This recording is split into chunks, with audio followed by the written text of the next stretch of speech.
안녕하십니까. 혜원여학원 대렉쌤입니다. 자, 오늘의 주제는 조금 민감한 주제일 수도 있어서 미리 사과 먼저 드리겠습니다. 죄송합니다. 공부 안 하는 학생들의 특징에 관해서 말씀드리도록 하겠습니다. 물론 이건 아주 주관적인 해석이니까 여러분을 이렇게 태클한다든지 그렇게 안 하셔도 됩니다. 제가 왜 이런 영상을 찍게 됐냐면 많은 학생들과 학부모님들과 상담을 진행하다 보면 우리 집 아이가 이래요. 대렉쌤 왜 우리 아이는 이렇게 공부를 안 하죠? 하시면서 못한다고 하시는 말씀은 거의 찾기 어렵습니다. 안 한다고 표현을 하시지 못한다고 표현을 잘 안 쓰세요. 충분히 이해갑니다. 조금이나마 그 희망의 끈을 가지고 가고 싶은 마음에 저도 학부모니까 당연하죠. 당연히 이해가 됩니다. 그래서 오늘은 공부 안 하는 학생들의 특징을 알아보고 제가 생각하는 개인적 극복 방법을 같이 고민해 보는 시간을 갖도록 하겠습니다. 자, 우선 이제 공부 안 하는 학생들의 특징을 세 가지로 제가 한번 분류를 해봤어요. 첫 번째, 기고만장형. 두 번째, 소심형.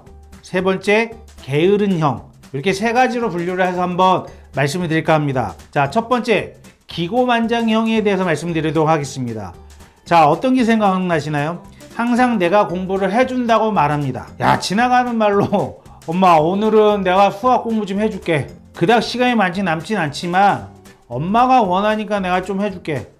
아버지가 원하니까 내가 오늘 좀 수학 1시간 더 해줄게. 공부를 해줍니다. 부모님들을 위해서. 본인의 공부인데 이런 식으로 말하고, 두 번째, 항상 기적을 믿습니다. 이런 친구들은 우리 학교에 A라는 형 알지? 그 형 진짜 공부도 안 하고 찐따거든.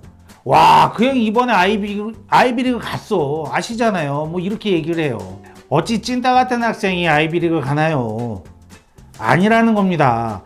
정말 그 친구가 학교에서 찐따 소리를 들을 정도 열심히 했다는 얘기죠. 그리고 아이만 열심히 했겠습니까? 부모님들도 최선을 다해서 서포팅을 하신 겁니다. 오늘 제가 꼭 말씀드리고 싶은 부분은 부모님들도 혹여 이런 기적을 믿으시는 분들이 아주 간혹 있으십니다. 어느 학원을 가면 우리 아이가 점수가 월등히 올라간대. 어느 진학 컨설팅을 가면 기적적으로 우리 아이가 점수가 올라서 좋은 대학을 간대. 라는 이런 카더러 통신들이 많이 돌아다닙니다. 저도 진학 컨설턴트로 일을 하고 있지만 그런 기적은 없습니다. 그런 내용들이 와전이 되는데 어떤 내용이냐면, 저희도 매해 하지만 솔직히 말씀드리면 의외의 결과는 매년 있습니다. 이 정도로 갈 수 없는 학생인데 그 윗단계가 갈 수 있는 학생도 나오고요. 이 친구 충분히 여기 갈 수 있는 학생인데 못 가는 경우는 나온다는 겁니다. 그건 기적과는 상관이 없습니다. 정말 최선을 다하고 난 이후에 나오는 모습들이지, 정말 전혀 찐따 같다, 공부 안 했다, 근데 갔다, 그런 거는 없으니 부모님들도 기적을 믿으시면 안 되시겠죠. 그리고 기고만장형 세 번째 많이 하는 얘기, 행동이죠. 계획을 잘 세우고 스스로 흡족해 합니다. 스스로 내가 오늘 요번에 계획 끝내줘. 엄마 봐봐, 내가 1년 계획 6개월 끝내주지. 야, 엄마 끝이야. 이제 공부 끝이야. 그러고 진짜 공부 안 해요. 힘들죠. 그리고 네 번째, 여기 스케줄에 같이 가는데 중간에 뭐가 나오냐면 목표를 높게 잡습니다. 그리고 스스로 목표에 취합니다. 즉, 엄마가 서울대 원하지? NUS 원하지? 알았어. 내가 해줄게. 내가 엄마를 위해서라면 해준다고 또 얘기를 하면서 목표를 좀 높게 잡아요. 좀 현실적으로 잡아야 되는데 힘듭니다. 그걸 좀 잡아줘야 되는데, 또 저희가 어떻게 잡아주냐면 처음부터 그 목표나 그 스케줄링이 잘 나오는 경우가 꽤 있거든요. 그러면 그 인정을 해줘요. 오케이, 너가 정한 이 스케줄대로만 간다면 너가 원하는 대학에 한 80% 정도는 근접할 수가 있어. 그럼 너가 시작은 어디서 해야 돼?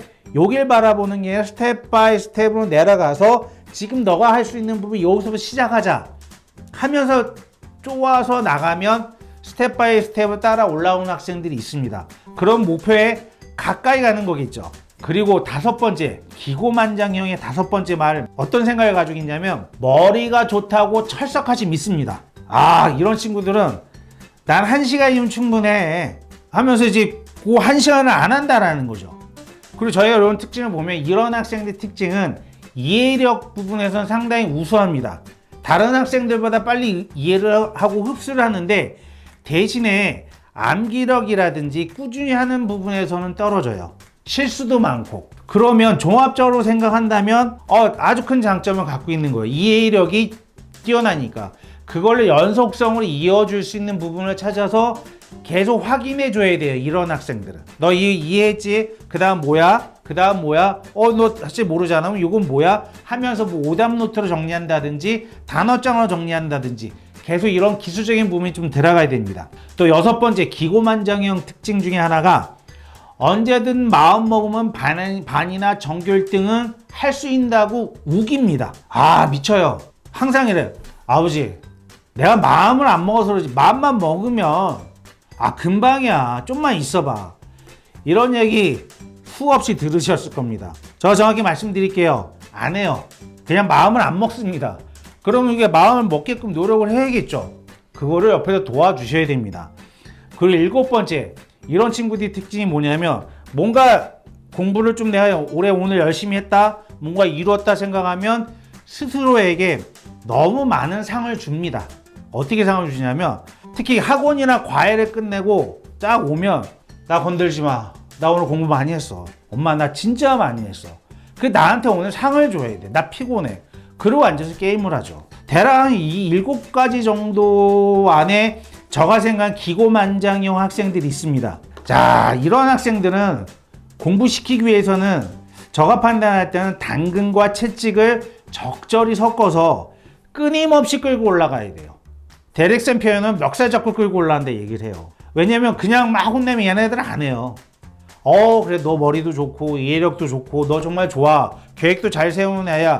그런 이후 스텝 바이 스텝으로 한번 올라가 보자 라고 부모님이든 뭐 진학 컨설턴트든 아니 학교 선생님이든 끊임없이 멱살 잡고 올라가는 수밖에 없습니다. 그리고 이런 학생들의 특징 장점이 뭐냐면 한번 피를 받잖아요. 성적을 끌어올리는 경우에서 딱 피를 받고 올라가서 성취욕이 있으면 이 친구 어디까지 올라갈지 몰라요. 솔직히 그만큼 올라갈 수 있는 여력 있는 친구라 보면 됩니다. 그래서 또 하나의 팁을 드리면 이런 친구들은 스스로 규율을 만들도록 노력을 해주세요. 너 1시간 공부하고 뭐해? 너 뭐해? 오케이, 너 이거 끝나면 내가 뭐 해줄게. 이런 식으로 규율을 만들어주고 만약에 그 규율을 어겼을 때는 부모님 말씀하시면 돼요. 너 나랑 약속했잖아. 이거 늦게 끝까지 하면서 내가 이렇게 해주기로 했는데 너 이거 안 했으니까 나 이거 못해. 그럼 그 친구들 말 안 합니다. 더 이상 우기진 않아요. 내가 안 했으니까 내가 못 얻어간다 생각을 하십니다. 그러니 그런 규율을 부모님이 잡아주시든 진학 컨설턴트가 잡아주시든 어쨌든 저가 보는 부모님이 해주셔야죠. 뭐 진학 컨설턴트가 뭐 죄인인가요? 그런 애도 어떻게 계속 이끌고 가요? 아셨죠? 자, 기고만장형은 요 정도로 맞추면 될 것 같고요. 2번째는 개인적 생각에 대한 정말 조금 안타까운 학생들이에요. 소심형 인간들. 소심형인데 공부를 안 하는 학생들의 특징을 좀 말씀을 드릴까 합니다. 그리고 같이 고민하고 해결책을 한번 내보자고요. 자, 첫 번째, 소심한 친구들의 특징은 뭐가 있냐면 공부 시작 전에 할 일이 너무 많습니다. 일명 저희가 말하는 세팅을 한다고 하죠. 자, 공부 시작하기 전에 집에 와서 물도 한 잔 먹고 좀 씻고 책상 정리도 하고 가방 정리도 하고 이게 보통 한 30분이 1시간이면 좋은데 하다 보면 저녁 먹고 해야지 하면서 연결되면 2-3시간을 세팅만 해요. 깨끗하게 세팅합니다. 답답하죠. 왜 그 친구들이 그런 행동을 하냐면 내가 한번 공부할 때면 너무 힘들기 때문에 소심하게 조금 뒤로 미루는 거예요. 그러면서 세팅의 시간을 많이 걸리니까 이런 친구도 어떻게 하셔야 되냐면 잘 지켜보세요. 저 친구 와서 어떤 세팅을 하는지. 그리고 어머님들이 미리 세팅해 놓으세요. 뭐 여기 형광펜에는 엄마 나 왼쪽에 형광펜 있어 있고 오른쪽에 뭐가 있어 맞춰주세요. 그럼 그 시간이 줍니다. 그리고 공부를 시작하겠죠. 2번째 특징이 방금 말씀드린 것처럼 이 세팅에 필요한 형광펜 및 색연필을 자주 사용합니다. 요즘 아이패드 해서 뭐 이렇게 쓰는 것도 보면 공책 정리 예술입니다. 저는 작품으로 봐요. 왜 작품을 보냐면 도저히 주제는 안 보여요. 노란색, 파란색, 뭐 주황색 아주 이거 깔끔하게 정리만 합니다. 그럼 그 학생들 머리에는 결국에 색칠 공부만 남고 디자인 공부만 남는 거지 거기에 핵심되는 건 잘 안 남아요. 이것도 소심해서 오는 행동인 것 같습니다. 제가 생각할 때는. 아주 소심하다 보니까 하나하나 놓치면 안 되는 거, 이 친구는. 자, 보세요. 내가 한 페이지를 읽었을 때 이 중에 핵심되는 거는 한 줄 내지 두 줄로 자꾸 써머리를 해야 되는데 처음부터 끝까지 다 외우거나 다 내 거로 만들려니까 너무 힘들고 생년필도 계속 따라가야 되는 거예요. 그런 부분을 지적해 주면서 자꾸 줄여나가야 됩니다. 이 세 번째 특징이 이 두 번째 특징에 좀 연관이 되는데 학교 수업 복습 수업 시간만큼 합니다. 이게 뭐냐면 예를 들어서 1교시부터 오늘 5교시까지 공부를 했잖아요. 그 집에 왔잖아요. 3시 반 됐잖아요. 세팅하는데 몇 시간 걸리는데 2시간 걸렸잖아요. 딱 세팅해요. 그러면 1교시부터 5교시가 똑같이 복습을 해요. 11시 반에 끝나요. 복습만. 그래서 저 물어봐요. 야, 너무 그게 복습을 많이 하는 거 좋지만 너무 긴 거 아니니?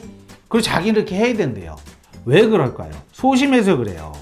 정말 소심해서 정말 선생님이 말씀하신 1서부터 100까지 버리지를 못하는 거예요. 그런 친구들한테는 어떻게 해주셔야 되냐면 분명히 학교 선생님이 수업 시간에 1에서 100이란 단원까지 예를 들어 나갔다 하면 그 수업 시간에 핵심되는 부분은 30 내지 40 혹은 한 10에 해당되는 부분만 있습니다. 핵심적인 부분만. 이 핵심적인 부분을 이끌기 위해서 앞뒤로 설명한다 하면서 그걸 계속 써머리 할 수 있는 훈련을 시키셔야 돼요. 그럼 처음에 이 학생들 반응은 뭐냐면 너무 불안해해요. 선생님 혹시 여기서 나오는 거 아니에요? 선생님 이거 안 하면 내가 성적 떨어지는 거 아니에요? 그러죠. 아니야, 믿고 해봐. 아니야, 너 복습 너무 길어. 딱 너가 할 수 있는 만큼만 써머리해서 딱 네 거로 만들면 돼. 이런 특징이 있습니다. 그래서 이런 해결책을 좀 드리고요. 네 번째는 뭐가 있냐면 이런 친구들의 특징이 죄 없는 냉장고만 원망합니다. 잘 세팅을 하고 공부를 좀 하다가 이제 엄마한테 이제 얘기를 하죠. 당당하게, 엄마 왜 내가 준비해달라는 간식은 없어? 아, 우리 집 냉장고 왜 먹을 게 없어? 나 지금 공부하는데 하고 냉장고를 원망을 해요. 냉장고가 뭔 죄냐고요. 그리고 또 더 심한 학생들은 책상도 원망해. 나 이 책상이 너무 마음에 안 들어. 난 의자가 마음에 안 들어. 그렇게 간다고요. 그런 분들 그걸 다 좀 받아주셔야 될 필요도 있어요. 자, 이 소심형 공부하는 아이들 특징을 잠깐 설명을 드리면 밖에 나와서는 아주 순하고 아주 착한 아이예요. 말도 없고. 근데 이 친구들이 집에서 누군가 하나 약한 친구들 대부분 엄마 또는 동생이에요. 아주 갈굽니다. 아주 고집도 세고 딱 내가 생각하는 엄마 내가 엄마 만만해 아니면 동생이 만만해 아주 끝까지 물고 뜯어요. 그렇기 때문에 그런 친구들 잘 이끌고 올라가셔야 돼요. 그 마지막 소심형 학생의 공부하는 친구들 특징 제일 안타까운 부분인데 1년 후에 해야 할 일을 지금부터 걱정을 시작합니다. 예를 들어서 1년 후에 내가 AP 시험을 봐야 돼. 이미 걱정 시작했어요. 이 친구들은. 와, AP도 하고 GPA도 해야 되고 SAT도 한다는데 아니면 엄마 나 1년 후에 IB 디플롬 시험 본다 어떻게 봐? 벌써 걱정을 시작하는데 그게 정말 심각할 정도로 시작을 해요. 그러면 정말 아무것도 안 된다라는 거예요. 그럴 땐 과감하게 안정을 취하게 해주셔야 되는 거예요. 간단해요. 아이가 무엇을 가지고 고민을 하는지 먼저 파악을 하시고 지금 고민하기보다는 내년에 나랑 같이 고민하자. 지금은 이걸 하자. 스텝 바이 스텝을 너가 여기 1년에 이걸 해야 된다면 내려가서 여기서부터 시작을 해야 돼. 위에 거 지금 보이지 않는데 왜 고민하니 하면서 마음을 좀 안정시켜 주시고 같이 고민을 하게 하면 아이들이 조금 안정되는 분위기 흘러갑니다. 그래서 저 어떻게 보면 공부 안 하는 학생들 기고만장형, 소심형, 뒤에 이제 게으른 형이 나오는데 이 소심형 학생들이 좀 제일 안타깝죠. 근데 이 친구들 심리적인 안정이 되고 잘 이끌고 가면 워낙에 성실하고 워낙에 앉아있는 시간이 길기 때문에 탄력받은 이 친구들 또한 무서워질 정도로 올라갑니다. 그건 믿으셔도 돼요. 자, 마지막으로 게으른 형에 관해서 좀 알아보도록 하겠습니다. 자, 게으른 형의 첫 번째 특징 1시간 공부하고 1시간 이상 휴식합니다. 보통은 저희가 좀 공부를 한다는 아이들은 자기의 계획이 있어 50분 공부하고 10분을 휴식하거나 보통 2시간 하고 20-30분을 휴식을 합니다. 근데 이 게으른 형의 학생들은 1시간 공부하잖아요. 나 1시간 했어. 한 1시간 정도 쉬어요. 미칩니다 이거. 그런 친구들은 계속 조금씩 겁을 줄 필요도 있어요. 왜냐 게으른형 아이들은 대부분이 좀 낙천적이에요. 그 되게 아이들이 순하고 착해요. 그런 친구들은 적당히 겁을 좀 주고 약간의 협박도 해도 가능합니다. 그래서 그런 식으로 좀 공부하고 휴식 시간을 좀 줄여나가는 방법을 좀 선택을 하셔야 돼요. 그 두 번째, 이 게으른형의 두 번째 특징이 과외나 학원 수업도 개인 공부 시간에 포함을 시킵니다. 이게 가장 큰 문제예요. 왜냐? 자 보세요. 아무리 유능한 선생님이든 아무리 유능한 과외 선생님이든 내가 옆에서 지켜보면 정말 과외 선생님만 반복학습 계속 공부만 하시고 아이는 그때만 보니까 자기 게 안 돼요. 근데 아이들이 이런 유형의 친구들은 내가 오늘 과외 학원 포함 도합 5시간 공부했어. 나 더 이상 건들지 마. 보통 이래요. 그러면 그냥 그때만 아는 거야지 뒤에서 남지가 않는다라는 거예요. 그러면 어떤 또 그 악습이 이게 패턴이 좀 안 좋은 쪽 흘러가냐면 이 친구가 안 하니까 결국 부모님들은 야 그럼 과외라도 시켜야 공부하지 않겠니? 학원이라도 하나 더 보내야 공부시키지 않겠니? 해서 과외나 뭐 일주일에 뭐 3개를 한다 학원까지. 근데 계속 늘어나요. 5개 6개. 그러면 이 친구는 더더욱 개인 공부를 할 시간이 없겠죠. 정말 이런 악습은 한번 끊으셔야 돼요. 과감하게. 지금 만약에 9학년 10학년이라고 한다면 과감하게 한번 줄여보시고 그런 개인 공부할 수 있는 시간과 평가 방법을 부모님께서 같이 좀 고민을 해 보셔야 됩니다. 아셨죠? 그 세 번째, 이 친구들의 특징이 뭐냐면 침대에서 벽 보고 명상을 자주 합니다. 자, 문 열고 팍 들어가죠. 너 뭐해? 나 지금 복습하고 있어. 야, 너 누워서 뭔 복습이야? 벽 보고 내가 지금 오늘 공부한 거 정리하고 있잖아. 할 말이 없어요. 근데 자주 그래요. 그 복습이 끝나면 명상을 한대요. 더 나가는 아이들도 있어요. 어쨌든 이런 걸 좀 답답합니다. 극복을 좀 시켜야 되는데 방법 없죠. 아까 처음에 뭐라고 약간의 협박과 당근을 주면서 끌고 올라가는 수밖에 없어요. 네 번째, 게으른 학생들의 특징이 주변을 살피고 비슷한 친구들과 연대를 합니다. 아주 그거 잘해요. 그게 뭐냐면 엄마 에이 알지? 걔도 시험 끝나고 놀아. 엄마 알잖아. 그 비제 우리 학교 1등이잖아. 걔도 이 시간에 놀아. 근데 엄마만 나한테 지금 공부하라고 그래. 미치겠어 하면서 주변에 자기가 아는 친구들 딱 연대해서 합리화를 시킵니다. 그러고 놀아요. 그러면 안 됩니다. 그럼 어떻게 할까요? 엄마들끼리도 연대를 하세요. 연대를 해서 야, 안 한다는데? 나 공부한다는데? 공부하자 하면서 좀 밀어붙이실 필요가 있습니다. 그 5번째 특징. 이게 딱 연결이 되는데 공부는 침대에서 해야 제대로 한다고 믿습니다. 이 친구들 책상에 오래 앉아있다가 몸도 뭐 어깨도 아프고 다리도 아프고 엉덩이도 아프고 침대에 누우면요 아주 편해요. 아주 편하고 아이패드 보기도 좋고요. 그러면서 자꾸 들어가는 거예요. 그러시면 안 됩니다. 이놈이 공부를 하는지 복습을 하는지 명상을 하는지 자는지 자면 걸리겠지만 자꾸 침대에 기어 들어가면 안 돼요. 그때는 거실에 있는 식탁을 옮긴다든지 아니면 같이 볼 수 있는 데 앉아서 아버님들도 죄송하지만 같이 공부를 하시든 같이 거기서 SNS 하시든 노트북을 하시든 좀 그런 습관을 길러줄 필요가 있습니다. 그 6번째, 이 친구들의 특징이 뭐냐면 밤샘 공부를 위해서 저녁 때 미리 잔다고 합니다. 엄마, 내가 시험인데 피곤해. 일단 내가 먼저 좀 자고 자명종 맞춰놨으니까 내일 때 일어나서 할게. 또 어머님들 또 속아요. 그럼 어떻게 되냐? 아침에 난리가 납니다. 알림이 안 울려서 내가 못 일어났다는 둥 엄마가 들었으면 깨워야 된다는 별소리 다 해요. 분명 안방에서 들었거든요. 알람을. 그 본인이 껐어요. 아시잖아요. 근데 자기는 안 했다고 웃깁니다. 그래서 이런 경우에 절대 밤샘 공부 시켜서는 안 돼요. 아시잖아요. 밤샘 공부 안 되잖아요. 그러면 이 친구들이 그런 얘기를 할 때는 그래 저녁 먹기 전에 잠깐 좀 눈 붙이거나 쉬어. 그리고 정신 차리고 저녁 먹으면 좀 졸릴 것 같으면 산책을 하고 그때 공부를 시키셔야 돼요. 그러면 어쨌든 이 친구들이 뭐라고 말씀드렸죠? 순해요. 대부분. 그 대부분 낙천적이에요. 그래서 얘기하면 잘 듣습니다.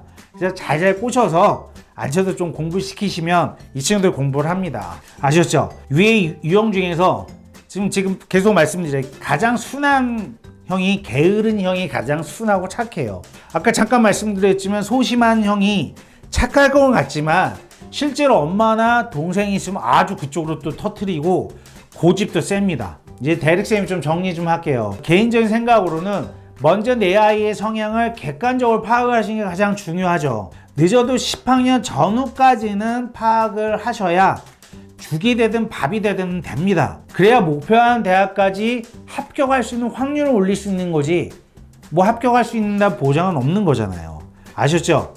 자, 전 이만 물러가겠습니다. 저 이렇게 공부 안 하는 특징 왜 이렇게 잘하냐고요? 저도 아들이 둘인데요. 둘째 약간 게으른 형에 가까운 놈이 하나 있습니다. 그래서 너무 잘 알아요. 아셨죠? 네, 들어가겠습니다. 감사합니다.